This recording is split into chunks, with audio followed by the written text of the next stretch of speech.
Tracking a product is often about to find the right events for the right things. Yeah, I know, big surprise. It's mostly avoiding to not track too many events, because in the end, what a lot of people do when they do their first tracking for products is like they really go through and see where people basically can interact within your application, which is kind of natural approach, but it will result often in a huge amount of events, and a huge amount of events makes it quite difficult to work with them. Later in your analysis tool, or if you put everything in your data warehouse, you just create too much noise. It's a good exercise to try to introduce a good extraction level for your product events. And we do this today by creating a tracking plan for Asana. And so this is basically like an example how you would create product events for task management. Hello, welcome back. I'm Timo and I like to do tracking plans. I have quite an obsession with tracking plans. Why do I have them? Because a good tracking plan or a good tracking structure, event schema and so on makes your life a lot easier in whichever tools you later work with the data. Because you don't have unnecessary data and you just have the data that you need with the context that you need and in the shape that you need it. And so this is why I like to do these kind of plans.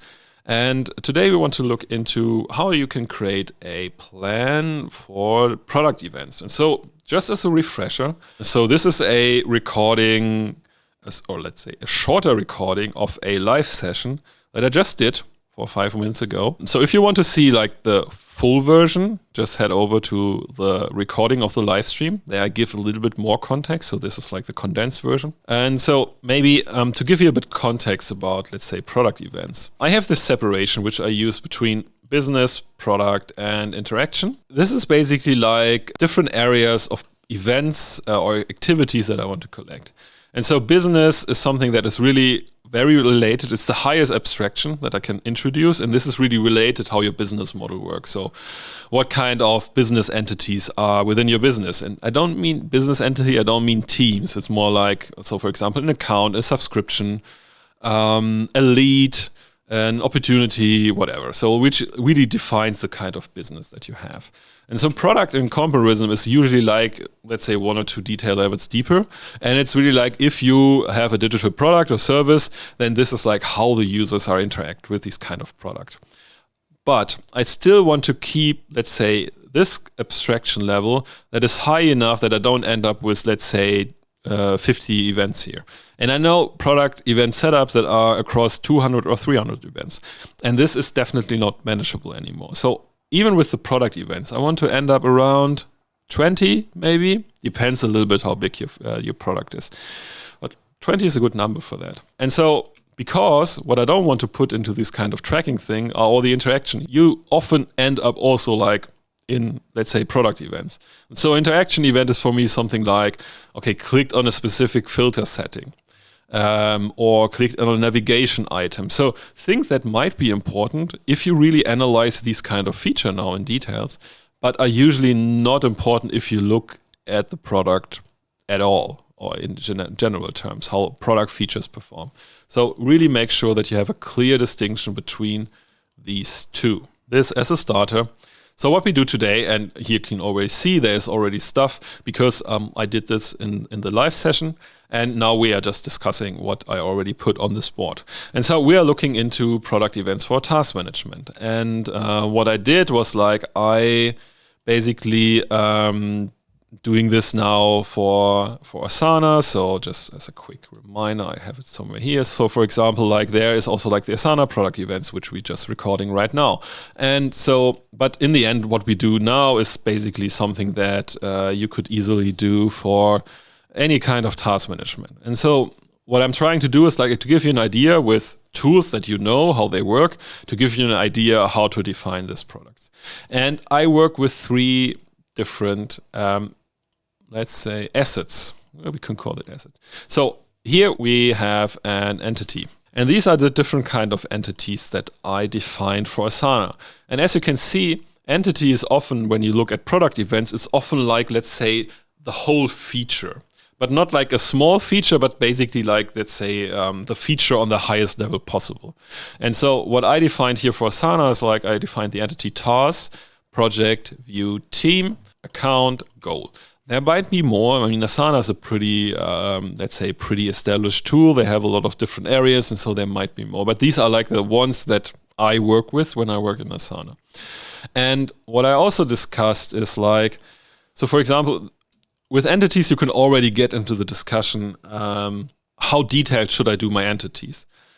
And with everything, and you will see this with the activities as well, it's always like balancing the whole thing. So you don't want to end up with too many entities, but you also don't want to end up with 3 entities and then they are too generic. So for example, project and team are basically like folders. So I mean, task is in the project and the project is in the team. So these different folder things. So I could also introduce something like folder or container, just that I don't have these 2 entities because I just maybe need one. In that case, I wouldn't do this because like what I also try to do is like to make it as close as possible, like how the product itself is built. And this product have projects and this product has teams and they are kind of important. And so of course it makes sense to make them as their own entities. But as I said, it's a balance game. In the end, if you end up with 20 entities here and you don't have the size of Asana, definitely too many. So I like to be here with, let's say, 8 to 10 entities as a starter. Better to 8 than to 10. And so then this is usually a good start. So then for entities, we have activities. And activities are the ones here. And they basically define what's happening around this kind of entity. So, and I showed it here as like, if you don't really have an idea what you should put in there, it's always good to start with, so CRUD is a developer term for example, for API design. And so this is usually like, this is create, read, update, and delete. So if you don't really have an idea what kind of activities you should define, or maybe if you missed something, just keep this in your mind. So you often always have something where something is created, then you have something where it's viewed or read, then you have something where it is deleted, and then you might have something where it's updated. And so in our case, for example, update is quite interesting because we have different kind of update events. And so of course, like we could just do here an update activity. And then we could put what kind of update has happening. So has it been marked complete? Has it been assigned? We can put this in a property like task update type. Again, balancing. So does it help? Yeah, it helps to reduce the activity numbers. And so in total, like the number of events that we have. But it doesn't really makes it a lot readable. And so user experience in a tracking plan is definitely something that is important. Because in the end, these events then appear in the tool as task assigned. And since people will work a lot more with, let's say, analyzing the assigned status than just generic update, so let's make it more accessible for them. And so this is the reason why I basically said, okay, we have a task assign event. And so we have comment and activity and so on. Because this might all be like things that I want to analyze in detail. Still, like this kind of mechanism gives you a good control. So if you end up with, let's say, 20 activities here, then, and you want to reduce them, then you always find a way to group some things together and just create one activity for them and put the context that you had here into the properties. Because then you reduce definitely complexity. And so this is like how you can balance the design of activities for an entity. And here we define different kind of things. And so, I mean, this is like if you worked with one thing, so I point out tagged.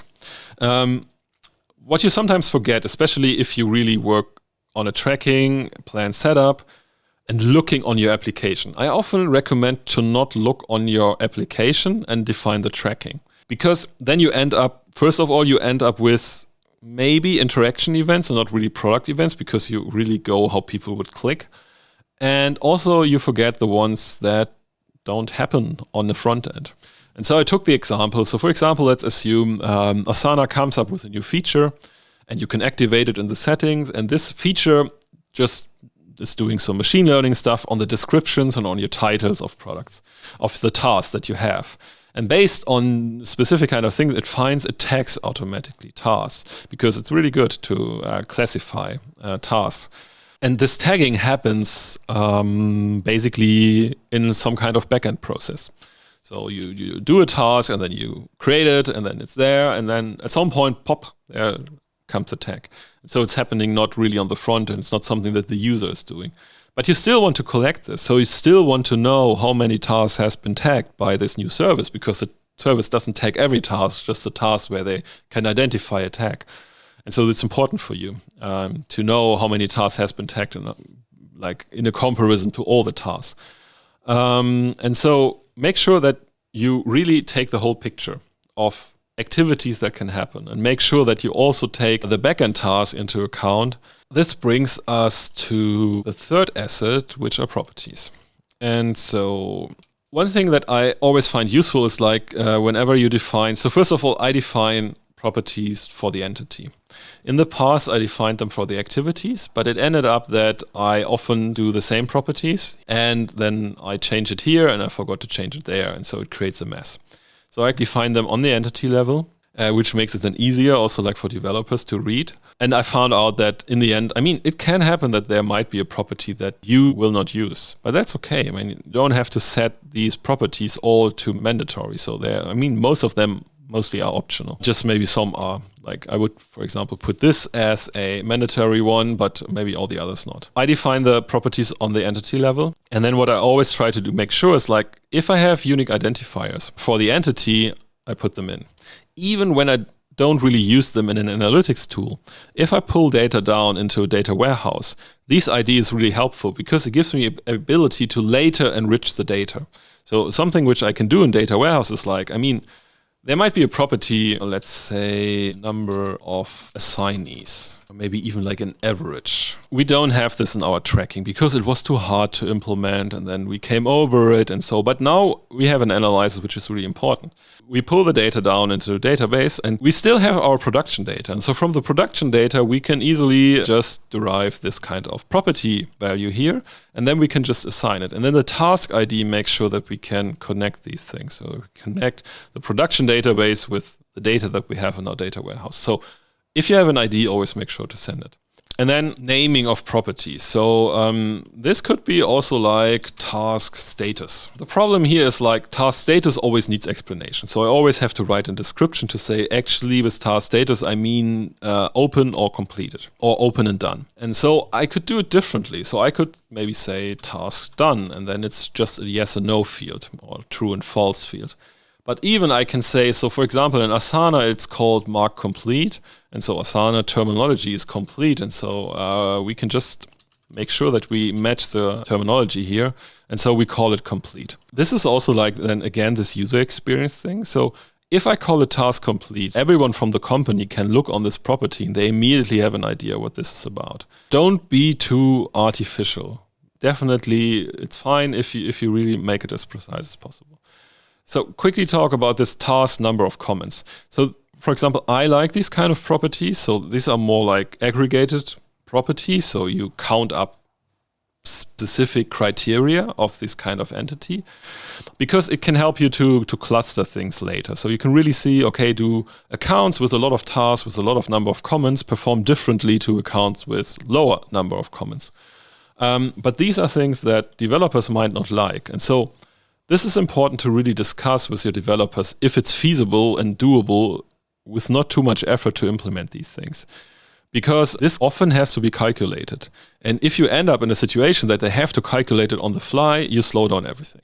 And so then if the developers say, no, it's too hard to implement it, then maybe say, okay, then we don't do it in the beginning.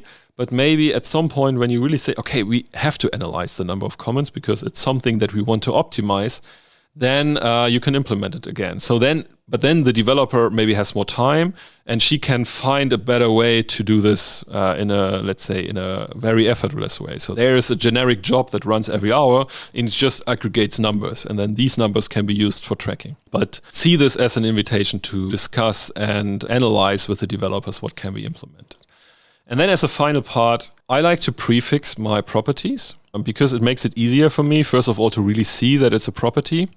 then I can see to which kind of entity it belongs. And so for me, it's definitely also like a user experience thing. You don't have to do this. So properties work fine if they don't prefixed. But I definitely are a fan of prefix because like it makes it easy to scan things and it easily identify things. So if I'm then in some analytics tool and I want to make a breakdown, then I open up and I might have, let's say, properties, you can have plenty of them. And then if you do a breakdown, you will see, 60 properties. And then here I can just then type down tasks and then I see all the task properties, which is quite handy. So this is why I really recommend to use prefix. But as I said, it's a design decision, so it's not necessary. And yeah, that's it. So with this, you can create your first version. No, we just did it for tasks, but if you do it now for everything, then you have your first version really like of a product event plan. And also like the good thing is like, once you have this in place and this abstraction layer is good enough that these things don't really change. So it might be that when you introduce a new feature, then you might introduce a new activity because like you can now do something different with your tasks. So for example, you could never share them before, so you introduce a new feature shared, then you just introduce a new activity. That's fine. If you remove a feature, so for example, you think description is not a good thing, no one is using it, you remove it, then you just remove the activity. That's it. You might extend most of the time here on the properties because you need more context to look into these things and just do a different kind of property. And so that's it. Most of all, this kind of version of a tracking plan stays like this for quite some time. And this is really good because you want to have very consistent static tracking plans. You don't want to blow them up and you don't want to change them all the time. So it should be something that, let's say, evolves organically on a slow pace. I think this would be like the perfect approach to evolution of tracking plans. Yeah, that's it. This is how you build a product event tracking plan for a task management tool. So we will do a lot of more of these videos, so make sure that you subscribe to this channel because more of these videos will drop for different kind of tools. So we might do maybe a Miro-like product event tracking plan the next time. And so this will have the same principles, but look a little bit different. So don't forget to subscribe. Very important. Have a good day.